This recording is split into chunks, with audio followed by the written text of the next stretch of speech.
Live I am. Woo, fun. I've got my tart cherry juice in front of me.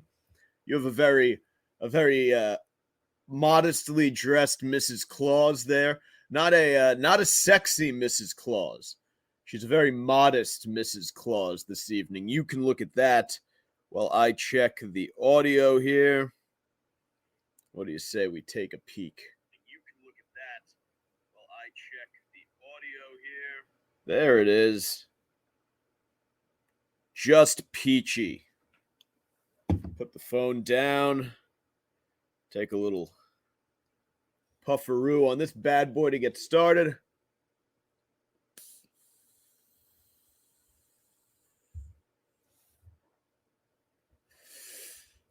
All right, do it. I forgot to do it before the show. Figured I may as well get it in now. Ooh, that's nice. So we have the modestly dressed Mrs. Claus on the screen, which we do whenever we start and finish the show, so that while I do things like plug social media and tell you to check out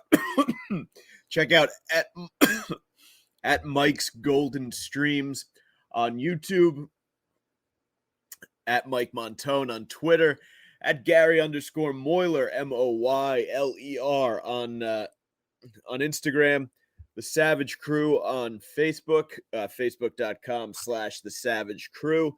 And I do write the occasional blog over at meatheadmedia.com. So feel free to check that out as well if you need something to read while you're taking a shit. And what else? So next week, I mean, we might be kind of short tonight. I don't know. I don't have too much going on here. Next week is definitely going to be a short one. It's just an incredibly busy day.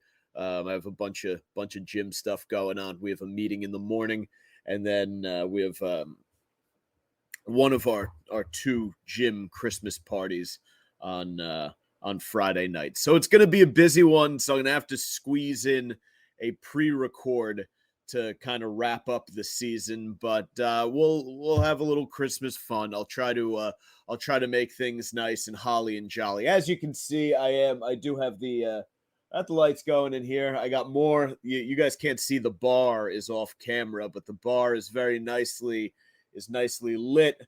I think I gotta pick up my Christmas tree. I think this week. I think the tree is gonna go in the home gym off to the left over here. I do a mini one. It's a studio apartment mini tree. I'm not bringing in like a fucking 6-foot Douglas fir.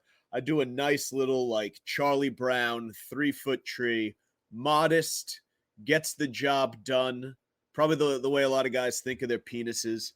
But that's that. So we're in the process of getting all ready for Christmas. For the Christmas. That's what's his name? Donald Glover. In Boogie Nights, he when he goes into the donut shop and the fucking camera went out already. 1 second. Oh, it's in rape view. I love when it does that. And we're back. There it is. I hate this fucking thing. I don't know why it's doing. I use it once a week for an hour at a time. It shouldn't be cutting out after a year of use. Fucking bullshit camera. Anyway, I was talking about the scene where there was that deadly armed robbery in Boogie Nights. Well, I guess it's this was the robber who got shot, wasn't it? Didn't the guy pull out a gun and shoot the robber? Anyway, the audio appears to be working, even if the camera is being a pain in the ass. Tell your friends if they like a nice, modestly dressed woman. You're not going to find us making any trouble over here, YouTube. Don't worry. No big tits on this stream. We don't show big tits anymore. We used to. We used to have a lot of fun looking at big tits, but now we've realized the error of our ways. We start and end every show with a modestly dressed woman. And what do you say we get this thing going? I've already wasted 5 minutes of your time rambling, drinking cherry juice, here we go. Let's get it started. Steaming buckets of feces. One woman dropped a few off at her local police department without explanation. I'm about to drop one on you because it's Friday night and a fresh episode of the Savage Sacktap starts right now. You're listening to the Savage Sacktap. It's not a podcast, it's not a half-cast, it's just a quick shot to the balls to help you finish off the week. We're cutting through the bullshit, filling your Friday with rage-fueled logic, and cracking a few jokes along the way. So grab a bag of frozen peas. There's a Savage Sacktap coming your way. Smooth, lascivious, salacious, outrageous. Unfortunately, this is the time in the show when I have to remove the modestly dressed woman from the screen. But don't you boys worry. I know you get horny. She will be back for your viewing pleasure. But for now, we are going to need the space.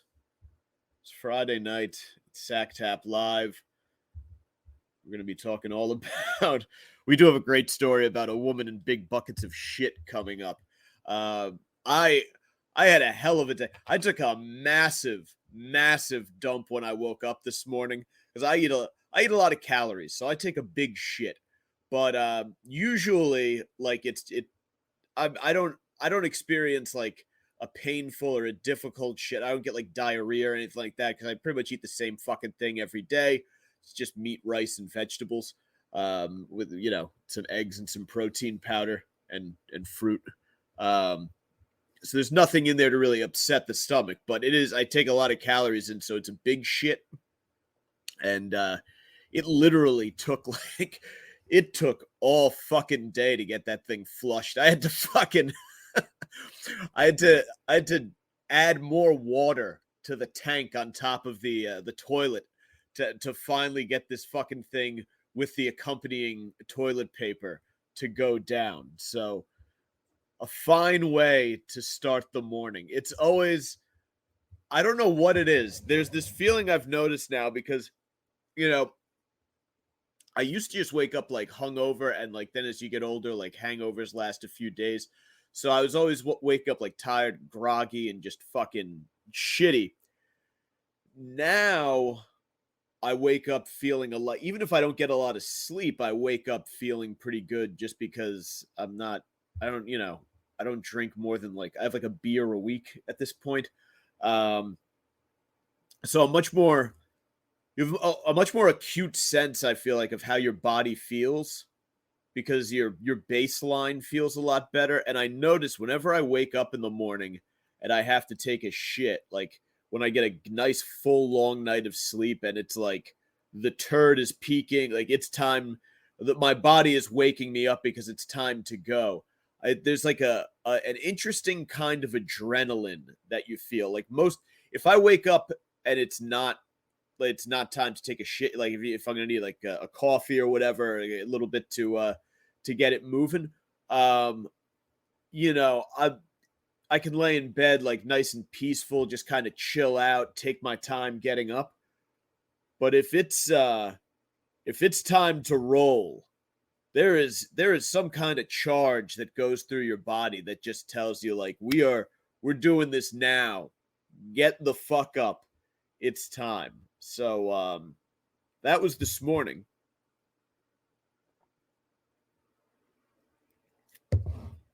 Tart cherry juice, by the way, if you're not into it, fucking rules. Tastes amazing and apparently very good for your genitals. That and pomegranate juice. A lot of blood flow. A lot of apparently good for your prostate too. You don't want to drop dead of prostate cancer. Got to make sure you're jerking off and drinking your tart cherry juice. What do you say? We say hello to the comments section. How you boys doing out there? The nighttime conqueror is here. Couster, Pat Bateman, El Guso, all the boys. Hager's not here. No Hager yet. Maybe he got into a horrible accident. Who knows? The Nighttime Conqueror tells us I ate nothing but chimichanga for 3 days and I got a bowel obstruction. Yeah, you gotta be careful, man.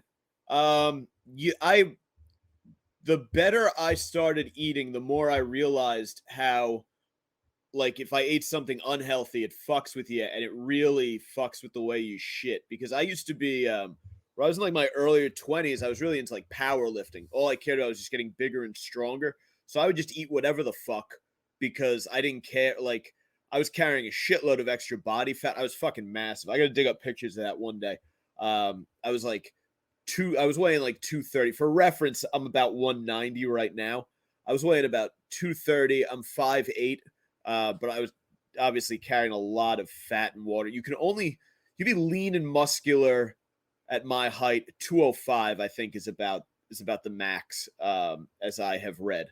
But yeah, if you eat shitty foods, you shit poorly, and that honestly, if there is, if the you think about like reasons to stop doing stuff, and yeah, like booze will destroy your life, and it's not good for your relationships and all that. But like honestly, it's just because it feels better to not wake up hungover as shit. It fucking like paying for a brutal hangover. Same thing goes with eating healthier. Like yeah, type 2 diabetes and obesity and heart disease and all that shit. But just taking comfortable shits because you eat healthy food is a huge upside. Like just generally feeling really good. Good God, Conqueror. Let's get you into the gym, man. Get to a gym. Find a good like a class or something so you're around some other people and make it a social event.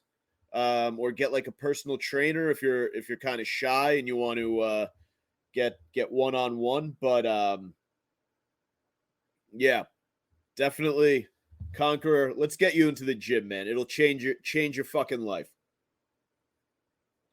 I think I'll do early in the new year because I know a lot of people do resolutions about like fitness and health. I'll do a whole thing on like eating and how to get into training and stuff. And the Nighttime Conqueror tells me he just got cleared to exercise again. Very, very good. Good to hear it, man. Get in the gym. It's the best thing you can do for yourself. The gym is a great environment, especially if you pick a good one where there's a bit of like a social vibe to it. There's hot chicks around, like there's music on, everyone's in a good mood because there's endorphins. You can't go wrong spending a few hours a week at the gym. Like it's such a good investment. It's an investment in yourself. Anyway, it was a very short week of work for me this week, at least on the commuting end. I only had to commute in a couple days, so that's where I run into the bulk of my societal frustration because I'm going through obviously literally the crossroads of the universe. And it's amazing how the crossroads of the universe are inhabited by the worst people in the universe. A number of vagrants, if you want to call the Port Authority, is almost like the porthole to the portal, not porthole, fucking asshole, to the crossroads of the universe. At least if you're coming in from Jersey, it's amazing. It really is amazing how. And I thought they'd clean them out because I tried to take video a little while back, and they were like none, and now they're back. So now I gotta get the camera out and show you guys this. But there really are just, it's a major metropolitan bus depot, and there are just vagrants everywhere walking around talking to themselves. And where the buses let you off is in an area where it's literally just supposed to be buses dropping passengers. Like there's no benches or anything like that. Like you get off and you walk right down the stairs, like into the terminal where all like, the fucking coffee shops and all that bullshit are. And now the vagrants are even walking around up there. So literally the second you step off of the fucking bus, you're greeted by like just a guy fucking walking scratching himself and shaking his head and muttering to himself about the government. And they're just kind of part of the terrain. Like you walk around them. It was rainy a lot during the week, so like that's helpful. It's kind of good when it rains because then you have the umbrella and you can create a little distance if you have to, because they're not physically threatening, but they're disgusting. Like you could fucking manhandle one of them, like, because they're so sickly that I have to think that even in the throes of like a PCP fit, I could probably fuck one of them up. But still not the kind of thing you want around. Like I saw, like the first person off the bus was like a 95-pound chick, and she's immediately confronted by just this fucking crackhead fucking scratching and fucking walking up and down. And yeah, I don't think that's a good thing. Do you, Governor Hochul? There was almost a fight on the bus this afternoon. I was on the way home from the gym. There was a guy he had this foldable bike, and he brought it on the bus, and I guess the driver didn't like it. You're not supposed to bring a bike on the bus, which I actually get, because now what people are doing is they have their scooters or their fucking whatever, their little hoverboards and all this shit that people are zipping around the streets on, and then they're taking the bus. You have the thing. That's your means of conveyance. That's how you're getting around. We don't need you bringing your transportation onto this mode of transportation. It's already crowded. Like it was a standing room only bus, and this guy's got a foldable bike on it. Like it's really, I don't know what it is. I don't know if it's the personality of the people who ride bikes and have e-bikes and these scooters and everything, or if it's something that happens to your personality when you start riding one of those. But they really seem to the number be complete douchebags. So that's that. I will say this: when I eventually move down to the Jersey Shore, I'm trying to do that within a reasonable time frame here. I'd like to. I feel like it would just be sweet to live at the fucking beach. Then I will probably get something like that to kind of zip around on, like a fucking. I feel like a longboard would be pretty boss. Especially like a town like Belmar. Everything's nice and flat there. Bradley Beach, good places to longboard around. But until then, everyone who has one of these things can suck my fucking dick, because they're horrible. They take up space. They're in the way. They're zipping around. Fucking lazy. They're for lazy people, basically. They're lazy people love them because you don't have to walk. It's literally they have removed the inconvenience that is bipedal movement.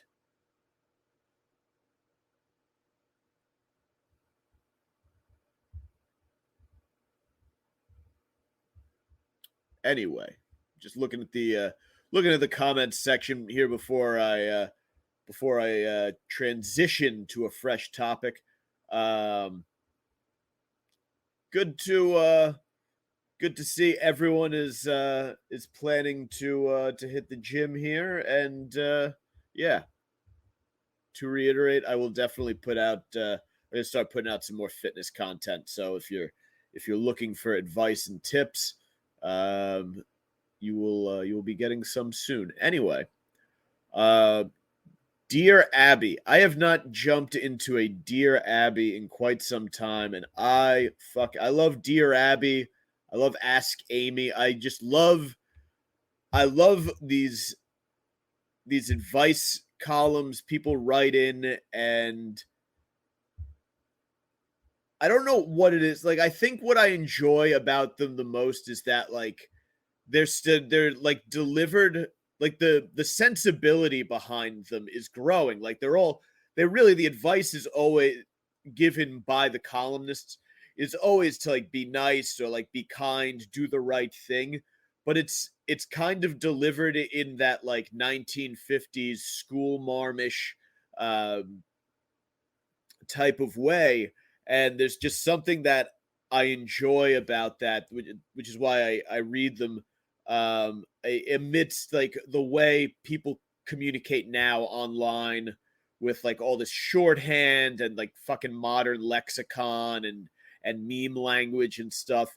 It's just kind of it's always interesting to me that that these ladies deliver their advice still like they went to some sort of like what was like a finishing school or like etiquette school. An etiquette. I would love to go to etiquette school, learn good etiquette. Um, anyway, I was reading this one and I thought to myself, what a cunt. Dear Abby, my grandma died when I was 7. She was my favorite person and I adored her. She played with me when no one else had the time, taught me how to bake, told me stories, and didn't care that I was playing in the dishwater when she was trying to wash dishes. Yeah, that's good. Get your feet all over the family's dishes. I'm sure that's what I'm sure your grandfather loved that. Hardworking guy comes home, wants dinner. His fucking granddaughter's feet were all over the dishes. I always knew that before she married Grandpa, she worked as a cook in an American Indian boarding school in the U.S. I now know how atrocious, evil, and disgusting those places were. They practiced government and church condoned cultural genocide and were places where children were sexually and emotionally abused. Although I love my grandma, I'm embarrassed, angry, and disgusted that she worked in one. If it was church affiliated, I know she would have overlooked any abuse, even if she saw the act. How can I get past my anger and hurt at someone for something they did a lifetime ago? She has been dead more than 40 years. Signed, Hurt Granddaughter. I mean, I don't know. Talk to a Catholic, Orthodox Jew, Boy Scout, Penn State fan. They've all been looking the other way on abuse for years now. This chick feels like a real cunt, though. If your biggest problem in life is that your long dead grandma once held a job that would today be viewed through a different lens, like it's not like she was working the fire hose in Selma. You know what I mean? You're a little uncomfortable who she was cooking for. Then you know, I think that's like hitting the lottery. If that's your biggest problem in life, your life is going incredibly well. Some people have to deal with cancer. They have their careers ruined. Their spouse cheats on them. Some people run afoul of the Clinton family and get suicided. People get trafficked down to Jeffrey Epstein's island for sex. All sorts of terrible things happen to people. But this woman feels uncomfortable about something that grandma did in a previous century. Let's really we're going to chew on that time frame thoroughly in a moment here. First, she worked as a cook, by the way. She was feeding the kids in this boarding school, right? All of this bad shit is going on around them, and she was doing something kind. So, like, some fucking kids getting dragged into a janitor's closet and getting fucked silly by the orderly. Yeah, that's terrible. They're having their culture torn down by a bunch of white guys who just showed up out of nowhere. Your grandmother didn't have anything to do with that. She was fucking baking loaves of bread. She was probably the only one of the few positives in their lives. She was feeding them. Other people were feeding them genitals. Yeah. So let's do the math on grandma. So if you say she died 40 years ago, she died 40 years ago, that's 1982. Let's assume that grandma lived to a reasonably ripe age. Although, I mean, I don't know. It's hard to figure, right? Because she was 7 when she died, although grandma's died. Let's say let's set some markers here. So if grandma died at the age of 85, then she was born in like 1897 or so, right?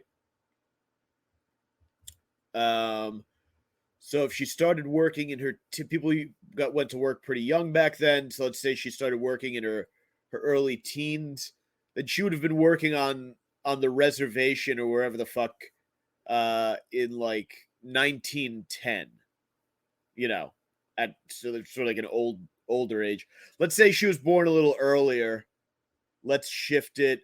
Let's subtract 20 years. Say she's born in 1917. So by 13, it's 1930. Still not very advanced. We don't really know what the fuck was going on. And it's not like if you were living in a place between 1913 and 1930 in the United States that was still like chock full of Native Americans. So we're figuring out West, things are a little less developed. What other employment options would have been available to begin with, right? It's not like, Chipotle wasn't hiring, right? The options are you go and you bake a few loaves of bread and you make some creamed corn at the abusive Indian boarding school, or your family starves, or you sell your body. You prostitute yourself.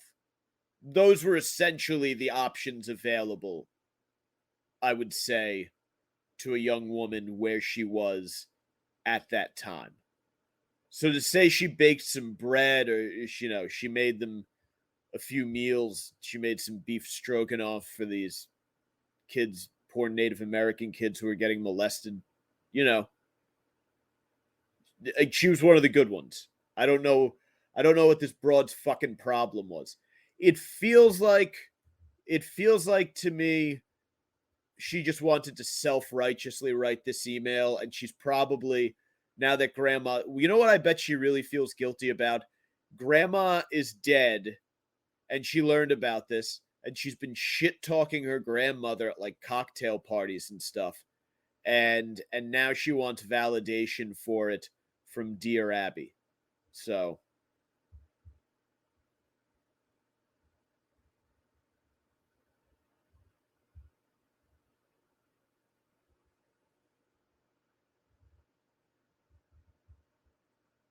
that's that. I think she should just fucking get over it. And that is what Abby said. I don't have the copy here, but Abby did essentially tell her, get over it, toots. You said your grandmother was a nice lady. She died when you were 7. She needed a fucking job. She was baking some bread. Fuck off.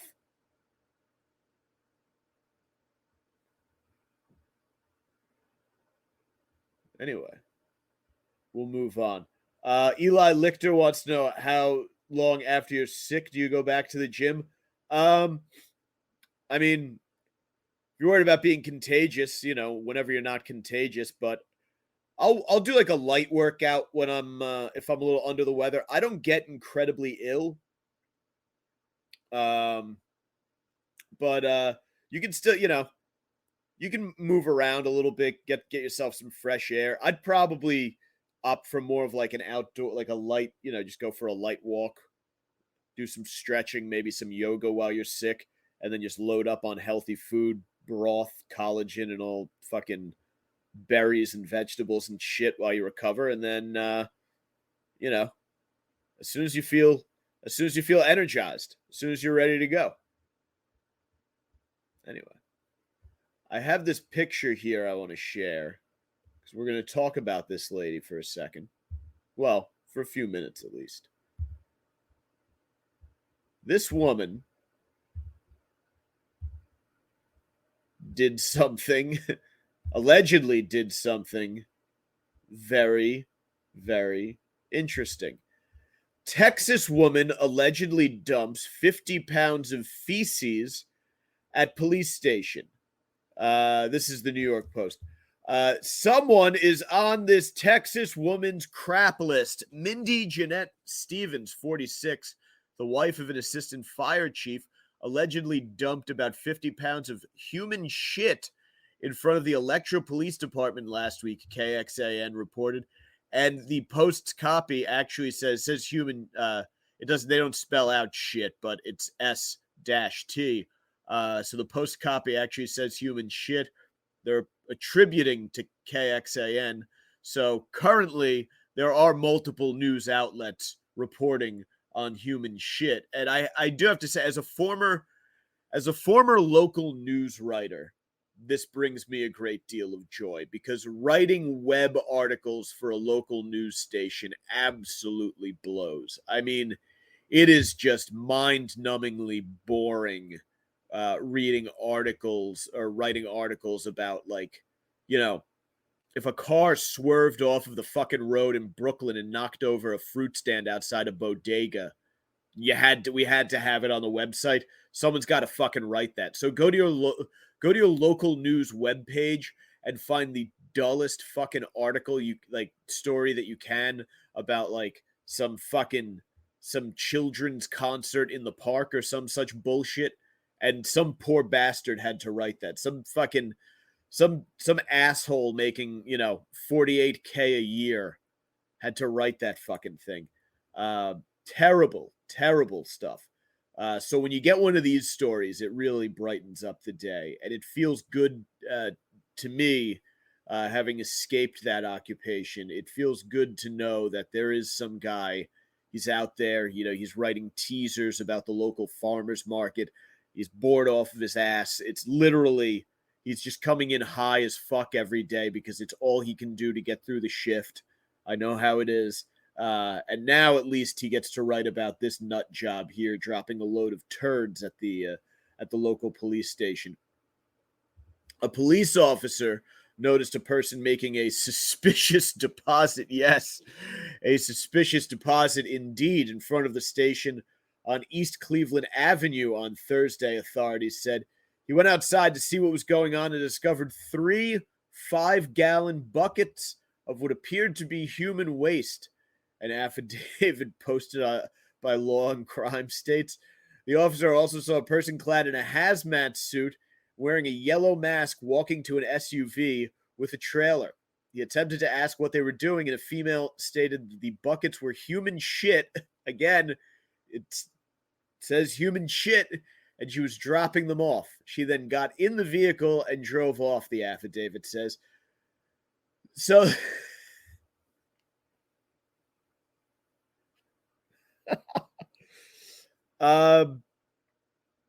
this is incredible. This is like when my mom used to drop me and my siblings off at school when I was growing up. 3 buckets of shit. They're your problem now. Good luck. What? Where did she get the hazmat suit? The hazmat suit is really, to me, the curious part of this, because that betrays a level of preparation that would not be seen if this was some kind of emergency situation, right?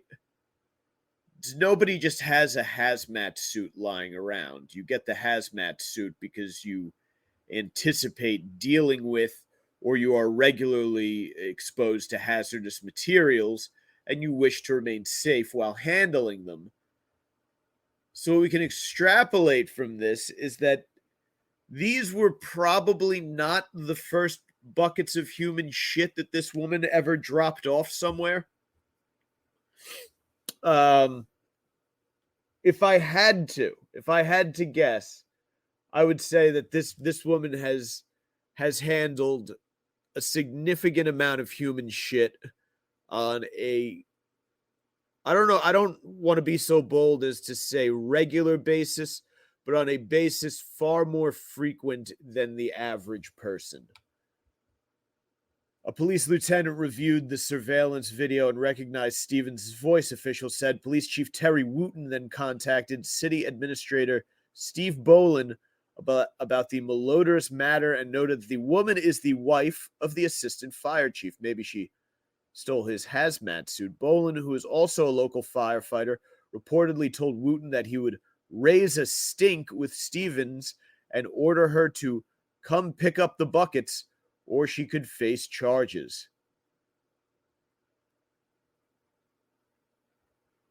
The wife of the assistant.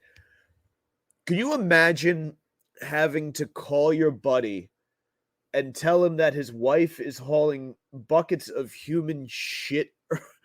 She's driving around. She has buckets of human shit. She's wearing a hazmat suit, and she's dropping the buckets of shit off in public places. Like, he obviously he knows that his wife is a big fucking problem, right? Like, if you're living with the kind of woman who does this type of thing, this is not the first time she's had an incident like this. Like, you don't um there were red flags, there were markers that this was going to happen. If you take your wife to the office Christmas party and she gets drunk and she grabs an intern's dick through his khakis, that's not the first time something like that has happened, right? And likewise, you don't just throw on a hazmat suit and dump gallons of shit in front of the police station. There's a build up to that. And yeah, she probably, I mean, it feels like the best thing for this woman is to get arrested. I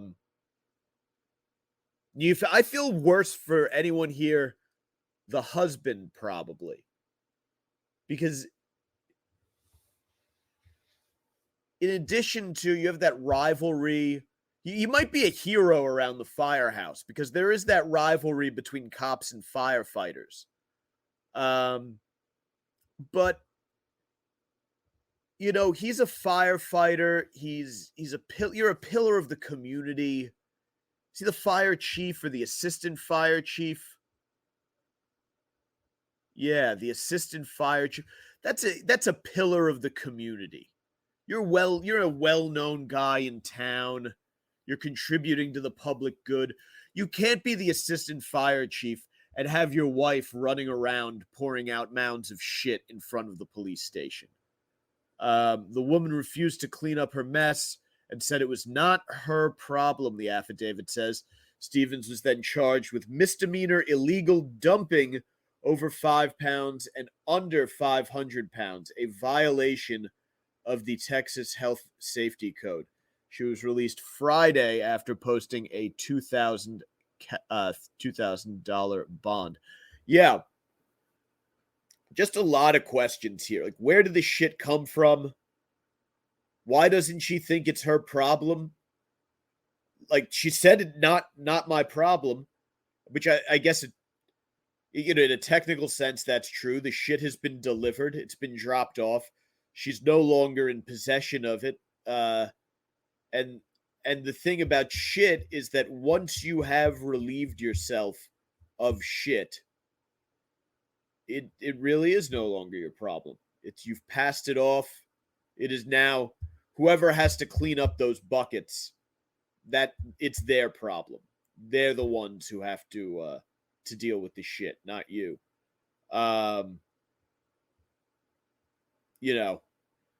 Again, I took a massive shit this morning. It was my problem. I had to flush it. I had to fill the tank with more water to get the massive turd down. And I will say, once I went through the process from waking up in the morning knowing that there was a rather large turd in my system ready to depart, taking the shit, realizing it wasn't just going to flush with an ordinary effort, and then coming up with the solution to that, I felt like a different human being. Not only was I physically lighter, peppier, and unencumbered, I was also relieved at having solved the problem of flushing this mega turd. And this was not even a full toilet full of shit. There was still plenty of water. It wasn't over. It wasn't the commode wasn't brimming with feces. And I felt great about taking care of that business. This woman had a car full of shit. So she had so much shit that she had to buy a hazmat suit. And then she dropped it off somewhere, and it wasn't her problem anymore. And I will say, aside from the arrest, that part sucks. I bet she feels great about getting rid of that feces. No one, you're always better off with no feces. Feces free.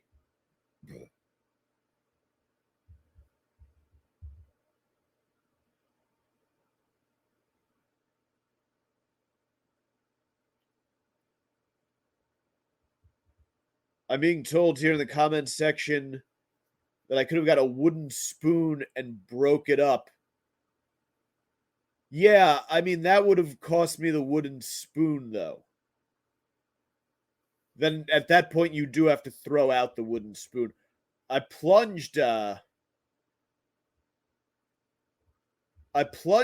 a little bit, and it still wouldn't go down. I really had to. It needed more water. That was the only solution that would work. Yeah, not sacrificing a perfectly good wooden spoon to flush a turd. Anyway, on to our next topic. Now, The Office, very popular TV show. It wrapped up years ago, and it's just kind of developed a life of its own in streaming and everything. Mindy Kaling says so much of The Office wouldn't fly today. That show is so inappropriate now. The former writer and cast member of the iconic workplace comedy said in a new interview that so much of the show's humor wouldn't be okay today. That show is so inappropriate now, Kaling said Thursday on Good Morning America while promoting her new publishing imprint. The writers who I'm still in touch with now, we always talk about how so much of that show we probably couldn't make now. Taste of change. And honestly, what offends people has changed so much now. She went on to add, I think that actually is one of the reasons the show is popular, because people feel like there's something kind of fearless about it or taboo that it talks about on the show. Yeah, so that's I mean, it's cool that it would have been frustrating if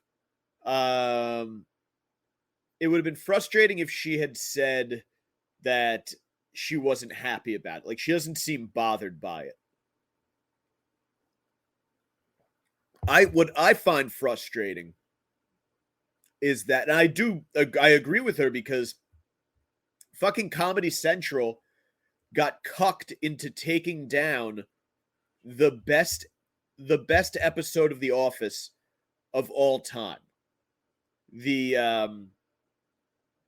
racial awareness training, when Larry Wilmore comes in and his name is Mr. Brown, and they're having the meeting because Michael used the N-word while doing the Chris Rock bit, and he's trying to explain that it's funny, it's okay because it's within the context of the bit. Like, that's objectively just very funny. And they play that game where they're all wearing the cards on their heads, and it says like Asian or whatever, and they're making like bad driver jokes and shit. And it's just like, yeah, it's fun. It was fun. We're having fun. This was made in the early 2000s.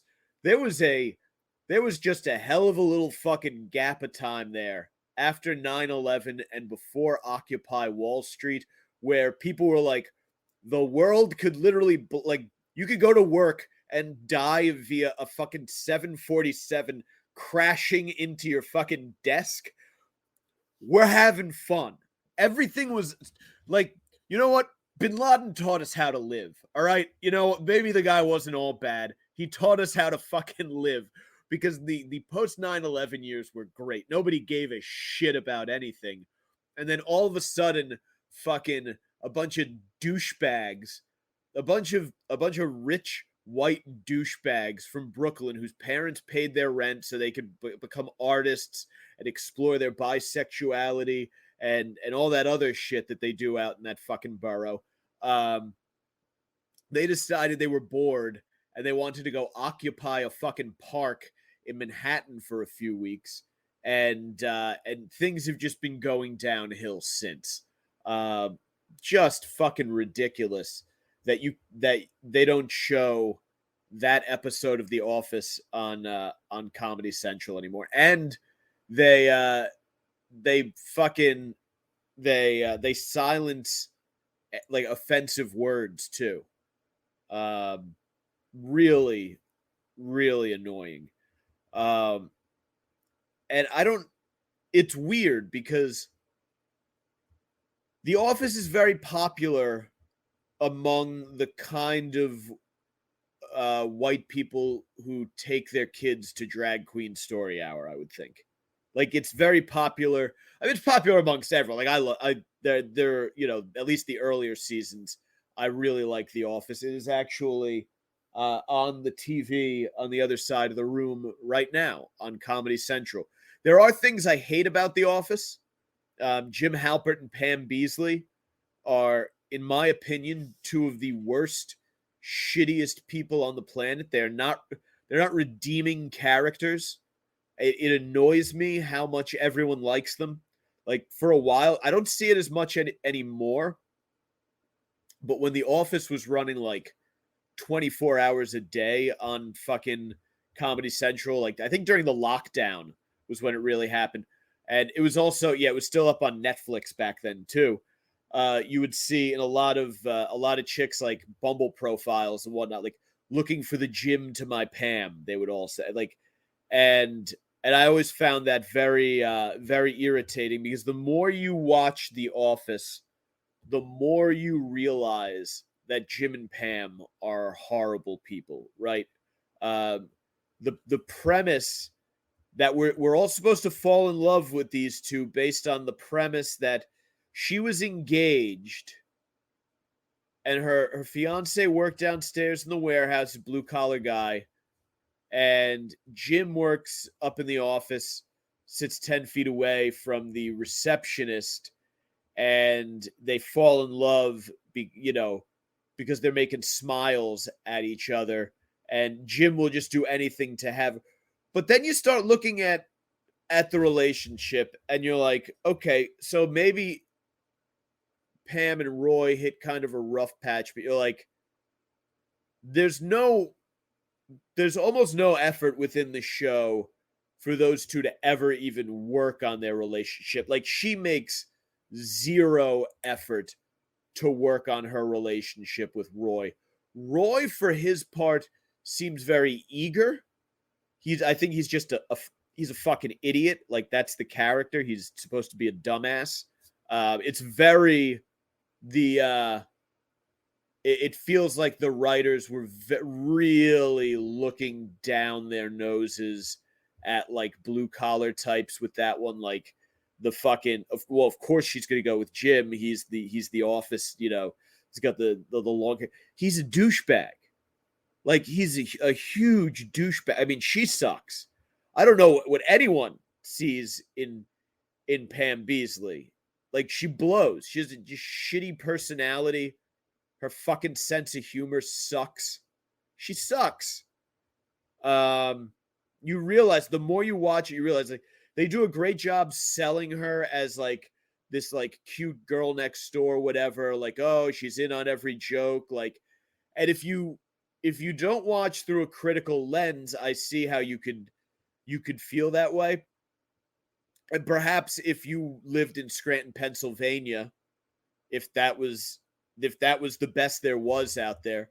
Well, I will say I think one of the hottest chicks that they bring into the show is that chick that Dwight bangs, not Angela, although Angela could definitely get it. the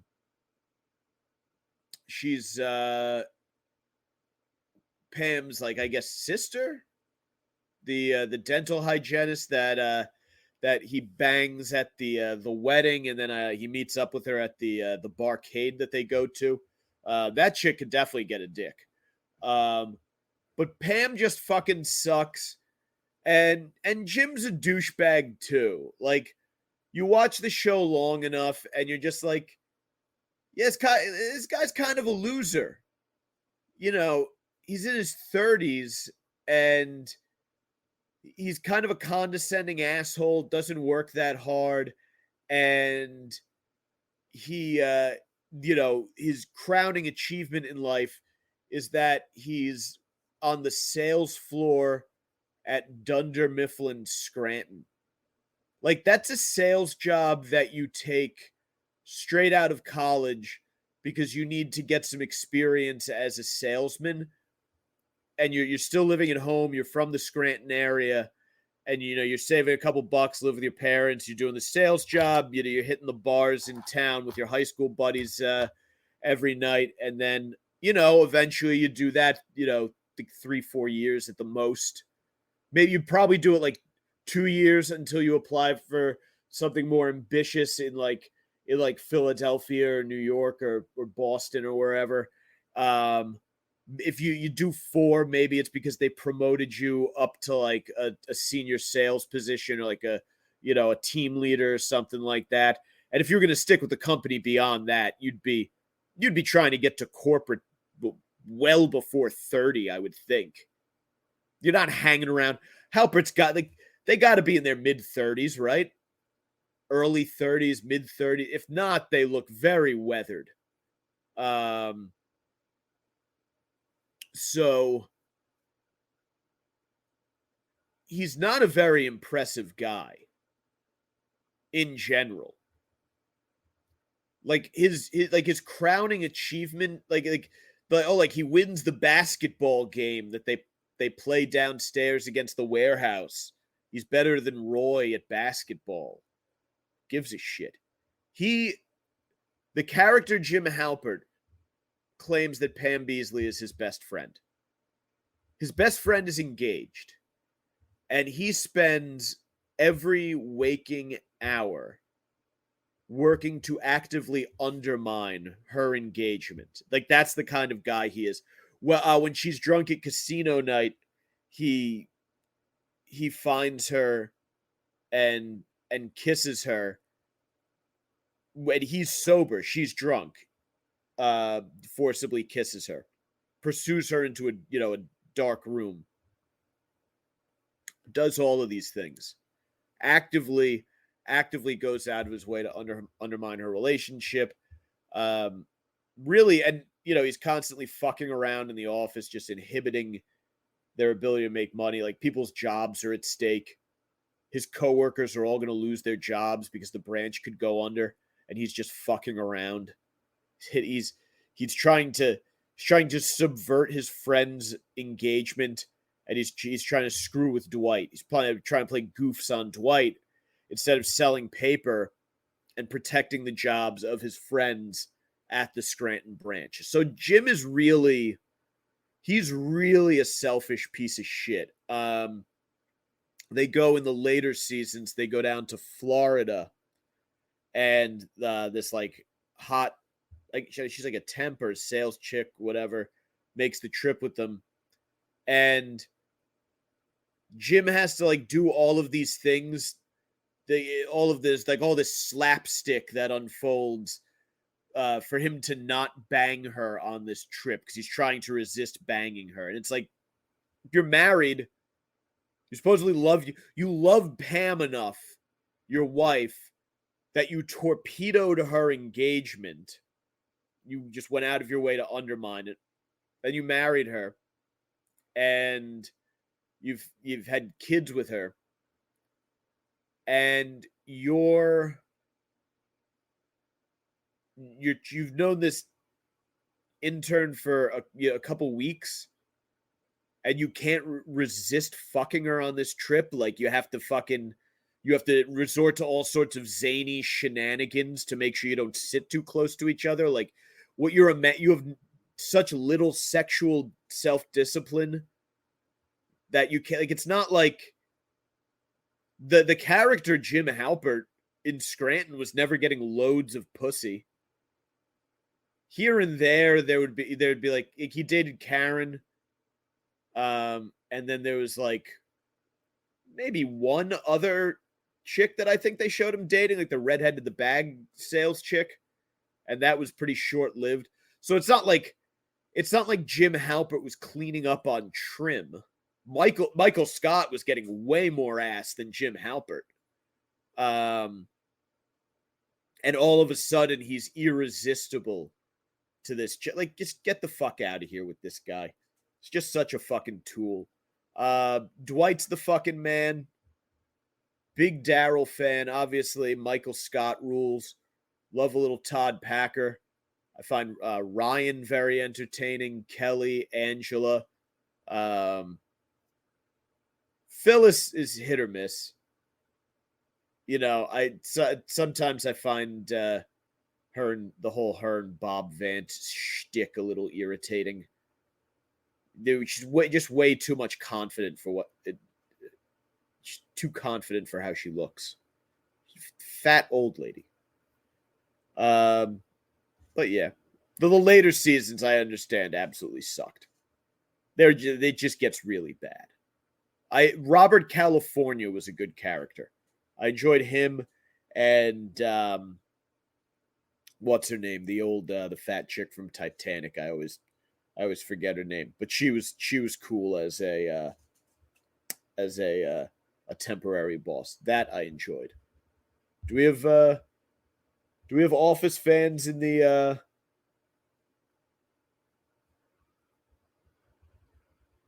comments? Fat old ladies always do have too much confidence. You're right.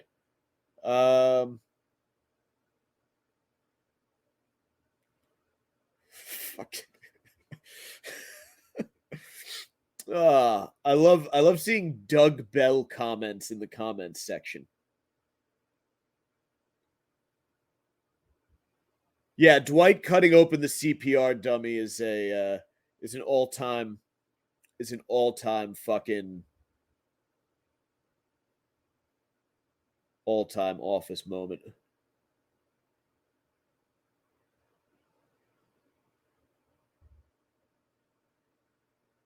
Did they get rid of the Always Sunny episode with Black Mac?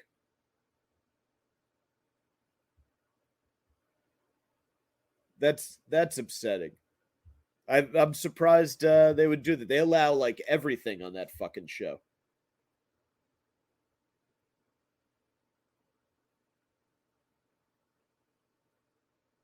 Channeling his inner Kanye.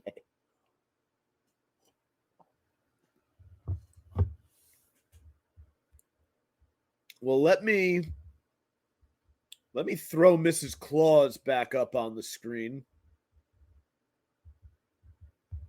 There she is. Oh, that is hot.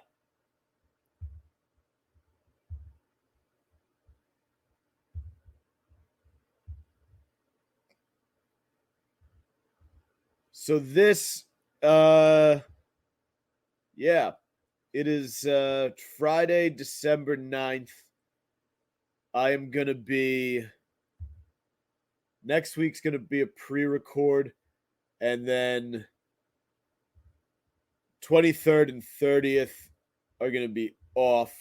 It's the holidays. I got family shit going. I got a lot of stuff's going on, and I want to spend the time being present with the people who are important in my life. Not that the Sacktap Live commenters are not important parts of my life, but I need to be, physically present and show the time and attention at the holiday season to friends and family. So that's what I will be doing. So I'll try to hit you with a quick little pre-record next week, and then I will be back on, hopefully live on Friday. It looks like January 6th.